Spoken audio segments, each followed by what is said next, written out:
right, welcome to the fourth and final review of the evening. Up this time is ODT, Escape or Die Trying. So I guess another bit of verbiage from me before I get into the review or even the blurb here. Another one of the semi-regular features that we have on this program, the review program, is we will tend to review old games that have been re-released onto new platforms, right? And Pico Interactive here is one of our regular, let's say, featured publishers. Like, not the only one. Like, Pixel Games UK has come up quite a bit. But,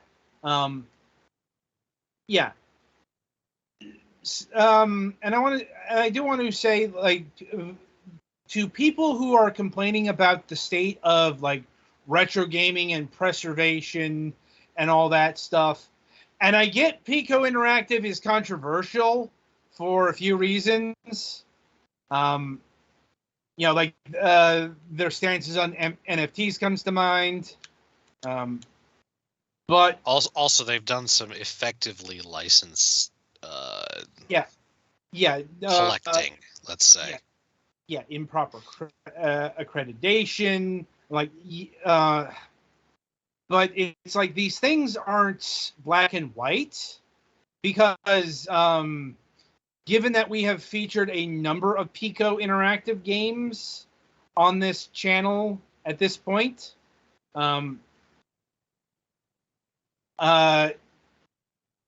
lot of these games weren't exactly being preserved by other people, if you understand me.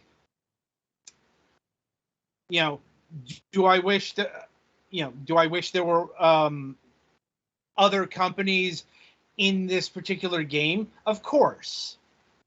But I do have to give credit where credit is due. Pico Interactive is engaged in preserving a lot of the games that fell through the cracks, like ODT here. And I will say I did not play ODT back in the day, but I definitely remember it. Like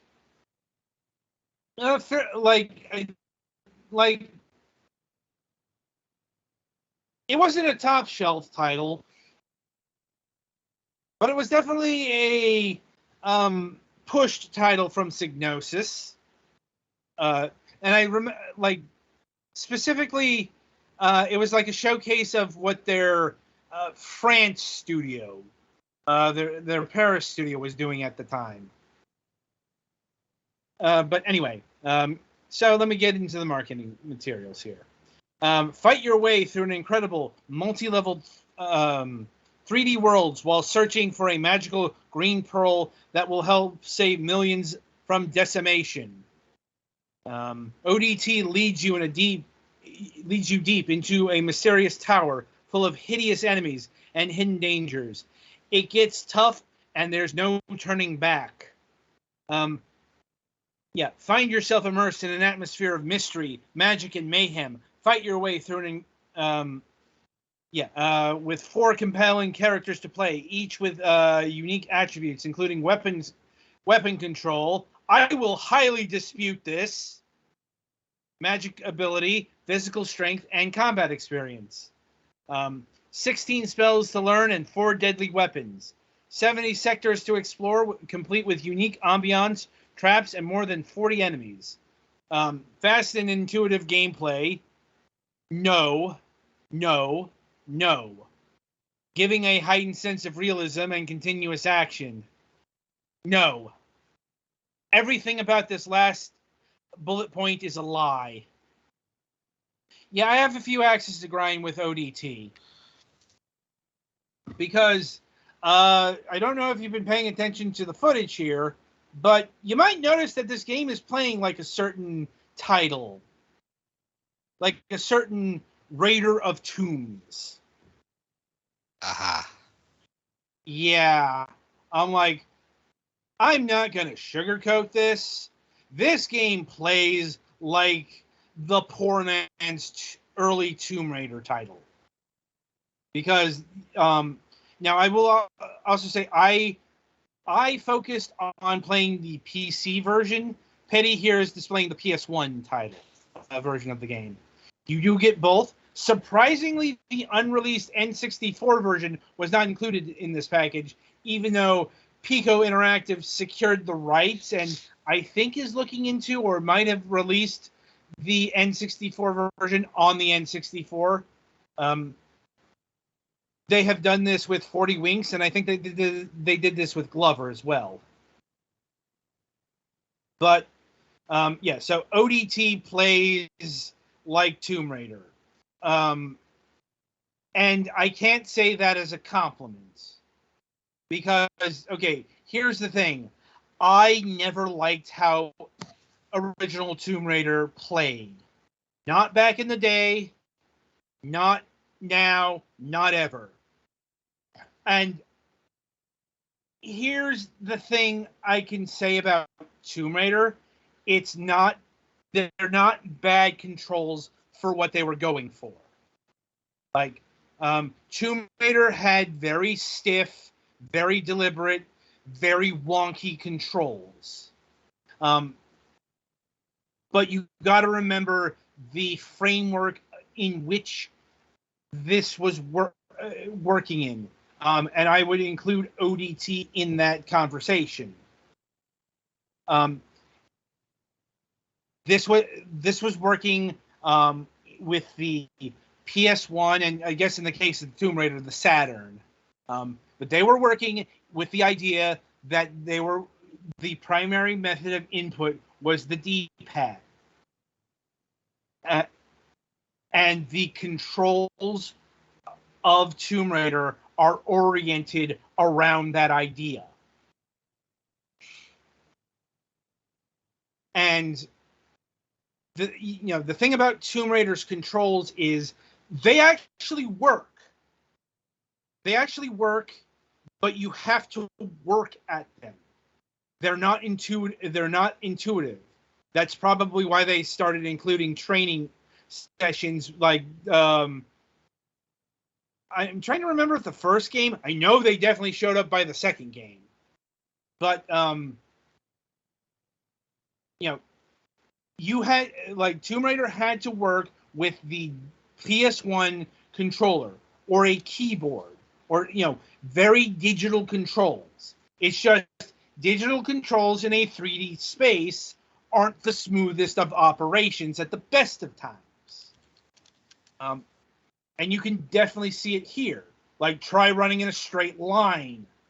You can't really do it, can you, Petty? Not really. Yeah, I'm like, and you can see. Is it so? It's not it. Yeah, you can see. Let me see. I think that's Corporal Ike Hawkins that Petty is playing as. Yeah, he's moving around like Lara Croft from '96. Sorry, I blanked out for a second. Is it or is it not tank controls? Because I thought Tomb Raider was. Oh, it's very much tank controls. Yes. Okay. It is How do you make tank controls where it's hard to walk in a straight line? The entire thing of tank controls is walking in a straight line. The answer's in the camera angles. Keep in mind. Yeah, keep in mind. Once again, we're talking 1996 here. We're talking before. This game came out in 1998, but analog control implementation was just becoming standardized in 98.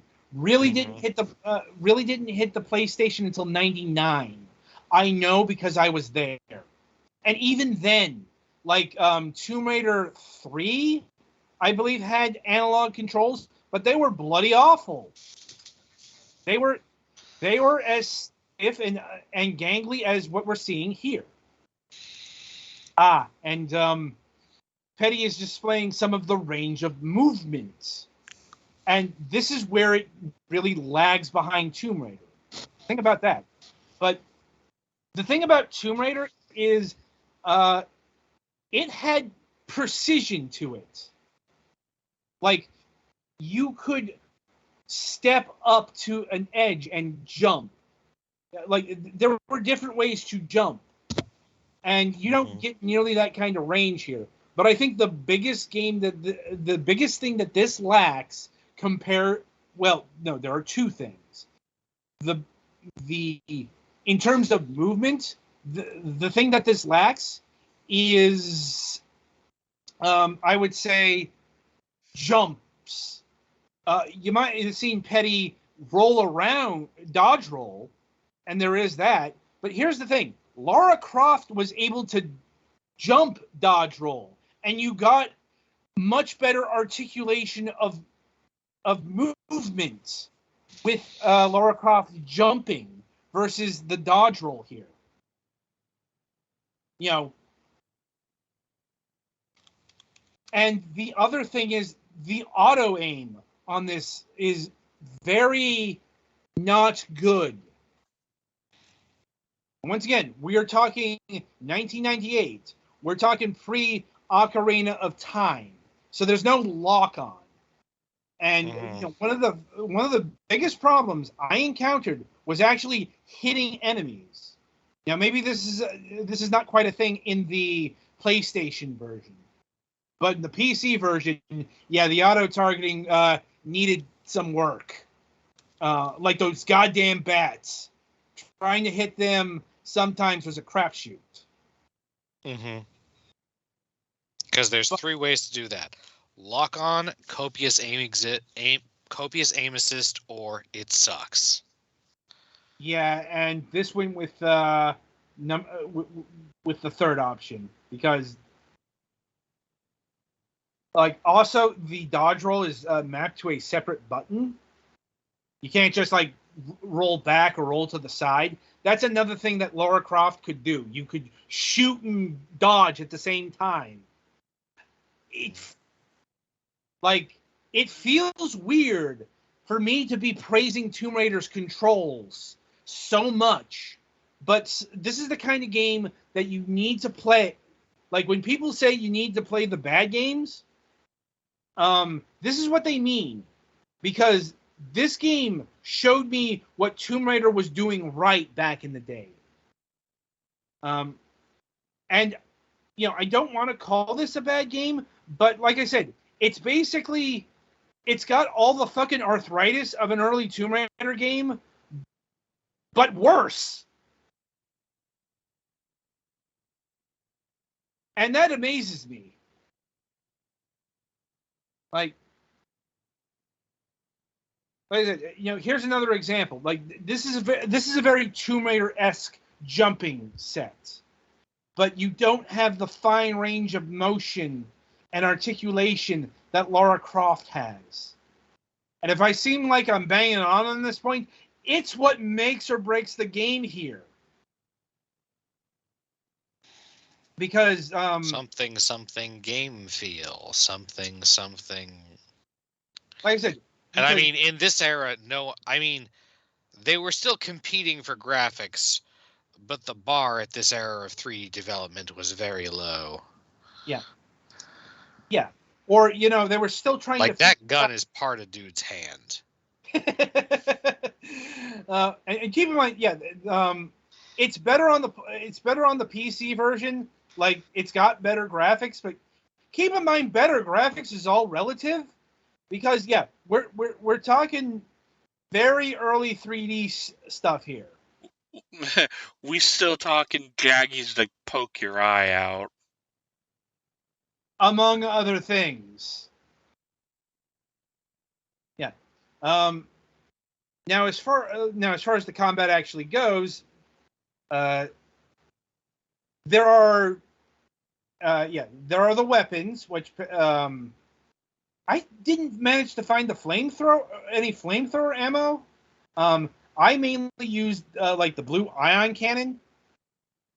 And I know like the other two come much later. But once again, it doesn't really matter because the shooting's not all that good. I honestly had more fun using the melee combat to break stuff. But I wouldn't advise that using that against actual opponents.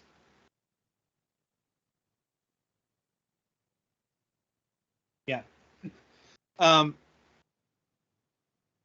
And yeah, to this game's, there's also magic spells.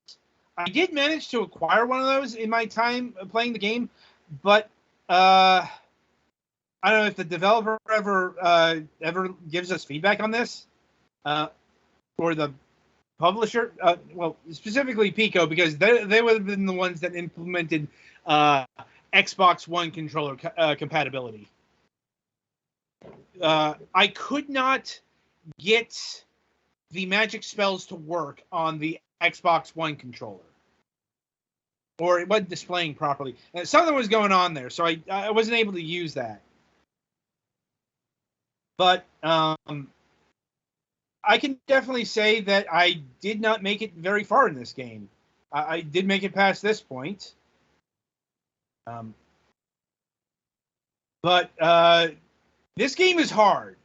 This game is very, very hard. Not helped by the fact that it's got checkpoint saves, even in the PC version, which is odd. Because, okay, so what Tomb Raider did was it had the checkpoint saves in the console versions of the game, but the PC version, you could save anywhere. I do not know why this was not implemented in the PC version of ODT, but they didn't do that. And yeah, that got me a couple of times. That fucking pit. Yeah, whoever thought platform like this was good was on some really, really good drugs. I'm like, it's not so much it's what was good, it's what was what they could work in the confines of the, is like specifically the PlayStation 1. This is some PlayStation 1 ass game design right here. Like, because like even as wonky as Shadow Man was, and we reviewed that last year, I believe. Or no, it's probably been long. Like, no, Twilight Winter was still a part of the program during then. Like, Shadow Man was wonky in its own way, but it wasn't this. Yeah, like I said, ODT's controls would have been passable in 1998. Its design is okay. Once again, I'd actually recommend getting one of the early Tomb Raider games and seeing if you can get that to work over this. That has much better game design as well.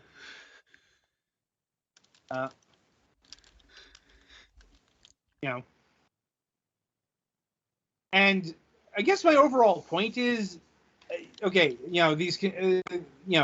this game was average at best back in the day and has aged horribly since then. Because, yeah, if this were a 60% or whatever back in 1998, it's like a 35 to 40% now. It's not horribly broken. It's just this kind of game design has a very specific vintage. And as soon as we could stop doing this, we did. Because, yeah. And like I said, I was never a fan of this kind of game design. I complained about it back in 1996. It's just nobody was around to hear me then. But, I can complain about it all I want now. And I have been. But is this enough to break the game? Oh, God, yes. Like I said, just go and pick up one of the go and pick up the Tomb Raider games off of Steam or GOG. They're this, but they're better. This is I guess the most unique feature is all the characters you can play as. But they all play like this. So, it's all relative.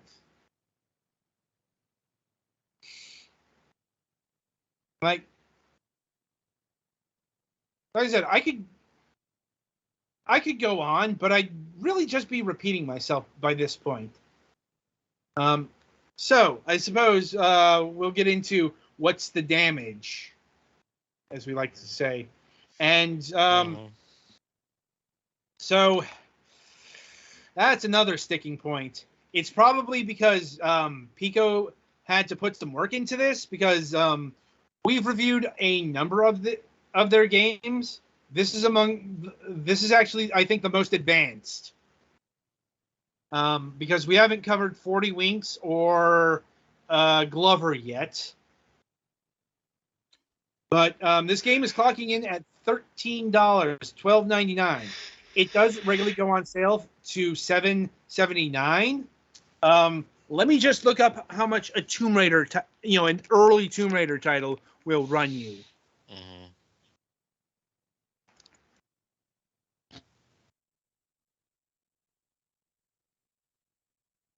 Yeah. Geez, even Tomb Raider Anniversary's clocking in at $8.99. Yeah. Let's see. Like Tomb Raider 2, Tomb Raider 3, I'm seeing $7 here. Yeah, that's about the price I would recommend for an old Tomb Raider title. This, yeah, can't recommend it. Not at the prices they're going for, and not at the quality level that this ultimately rises to. Not when there's the real McCoy all over Steam. But I will say I'm still glad to see ODT here, because, I am very much about game preservation. And especially unloved mid-range titles like this, they probably need the most care.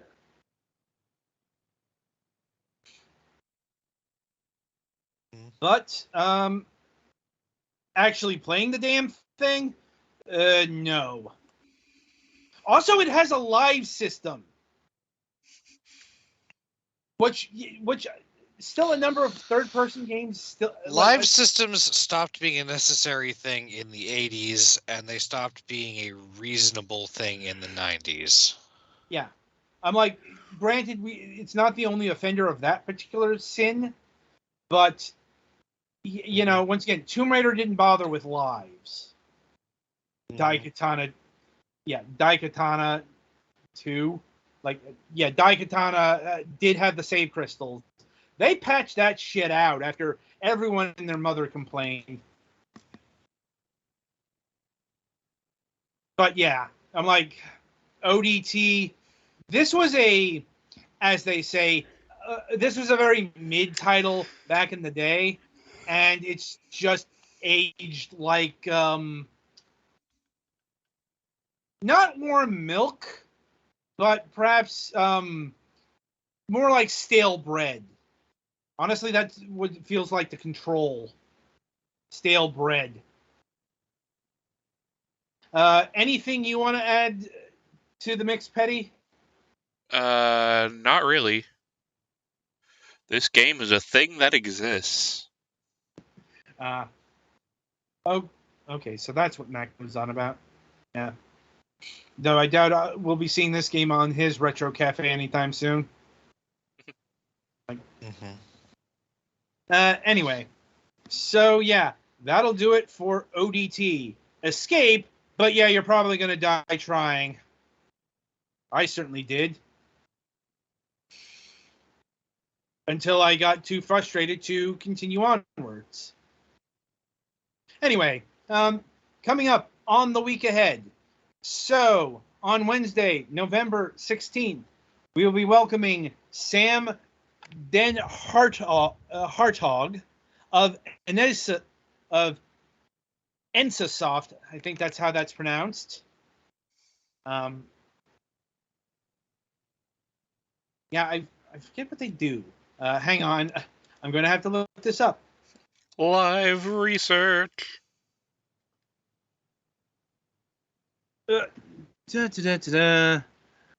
Let's see. Award-winning game developer, publisher founded in Mexico in 2009. Oh, right. We've actually covered one of their games. Not a good game. Betty, you remember Resno Racer? I think I blocked that out. Yeah, I remember the name. That's about all. You didn't play that one. I know, but did. I remember the name. That wasn't good. Let's see, other games to their name: Miko Mole, Mahjong Deluxe 3, VR Theme Park Rides, Juan Foreign, and, oh, right, their latest, in the game we're probably going to focus on, Isla Sinola. And yeah, that's coming up on Wednesday. Let's see. We do have a new installment of Moonhawk Studios Presents happening that same day. It is going to be a Inside the Studio show this week. So look forward to that. We did originally have a Friday program on the docket, but that had to be delayed till January because Petty has a doctor's appointment that particular day. Yep. Gotta get stuff injected into my legs. No. A cortisone shot? Botox. Oh. Okay. Yeah. I thought they just used that for the plastic surgery. Nope. They also use it to make muscles not have as bad spasms. I mean, it's all the same function. That's what it prevents nervous action, and that works for unconscious action, which is basically both how it makes you have less lines on your face and how it stops spasms. Oh, good to know. Anyway, so yeah, that is what's coming up on the week ahead. So until Wednesday, we shall wish you good gaming. And also, if you missed tonight's broadcast, these will be chopped up into their individual episodes that will be available around Wednesday these days. Used to be Tuesday, but due to how much longer the initial block is and the rendering time, these usually go out on Wednesday, both on Twitch and YouTube. But anyway, until next time,